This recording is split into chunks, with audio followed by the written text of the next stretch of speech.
C'est le concert de l'année en Val-de-Loire. Si je vous dis Message in a Bottle, Roxane ou encore Every Breath You Take, vous me dites Sting, forcément la légende vivante du rock en concert demain soir dans le cadre mythique du château de Chambord. 20 000 personnes attendues. Aurélie Renaud, vous nous en dites plus sur les coulisses de l'événement en compagnie de votre invité. Et ce n'est plus qu'une question d'heure. Ici à Chambord, bientôt 20 000 personnes seront ici sur la pelouse face au château. Frédéric Villeroy, dans quel état d'esprit on est à quelques heures de cet événement ? On est très impatient de voir le public arriver pour fouler, se faire à cheval pour cet événement qui est le concert de Sting, qu'on attend tous impatiemment depuis 2 ans. Ça fait quand même 2 fois qu'il est reporté. Mais tout le monde a gardé la même ferveur et c'est une grande attente du public et de l'ensemble des personnels de Chambord.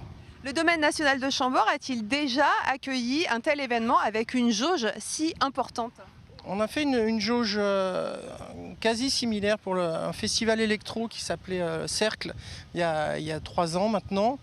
On a fait également des salons, différents salons, le Game Fair notamment, où on avait une jauge sensiblement comparable, mais pas sur un événement, un concert de rock avec des gradins, tribunes. C'est la première fois. Pas question pour vous de parler du château comme un décor, mais plutôt comme un acteur de ce concert, c'est ça? L'idée, c'est de mettre en valeur tout le domaine et bien sûr le château qui sera derrière la scène. Bien entendu, Chambord n'est pas un fond de scène, ça sera l'acteur. Il y aura 2 acteurs ce soir-là, voire 3, parce qu'il y a le public également. Mais en aucun cas, Chambord ne doit se limiter à un fond de scène de théâtre. Voilà, c'est 500 ans d'histoire et on continue l'histoire moderne en faisant venir des chanteurs au pied de ce château, des chanteurs un peu engagés. Il faut qu'il y ait un lien quelque part avec notre histoire, avec l'histoire de Chambord. Alors on est loin de la quiétude dans quelques heures puisque 20 000 personnes vont venir ici. Pas d'eau, pas d'électricité au départ, on le disait. Et donc pour vous, la condition, c'est de ne pas dévaster le paysage, évidemment, sinon pas de concert. Ça, c'est un grand défi. En effet, l'endroit où va se passer le concert, à l'origine, c'est une coquille vide. C'est une pelouse où les gens viennent pique-niquer, jouer avec leurs enfants. Le défi technique est dans un temps réduit, de pouvoir accueillir 20 000 personnes dans des tribunes avec un confort acceptable. Voilà. C'est pour cela d'ailleurs qu'on est très regardant au choix des prestataires, enfin de la production avant de s'engager. Quelle visibilité pour Chambord, 20 000 personnes vont assister au concert, deviennent finalement les ambassadeurs du château de Chambord. Et puis il y a cette captation puisque des caméras vont filmer le concert qui sera retransmis dans quelques mois. Ça aussi c'est important pour le domaine.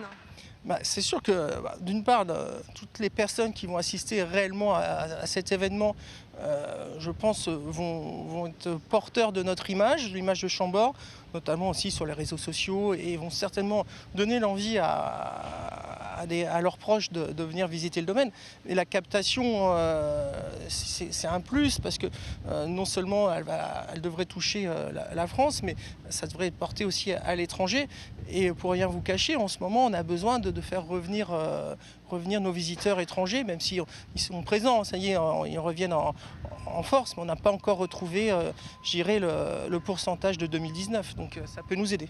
Quel est le titre qui, selon vous, Frédéric Villeroy, résonnera le mieux d'ici quelques heures ici à Chambord ? Je pense que Rusciane devrait, en cette époque, l'époque qu'on traverse, retenir toute l'attention du public et avoir une certaine émotion. Une symbolique particulière. Merci Frédéric Villeroy. Et merci à vous Aurélie. Sting à Chambord, la suite demain pour le jour J. Julien Lavergne, le producteur tourangeau de ce concert hors norme, répondra à nos questions.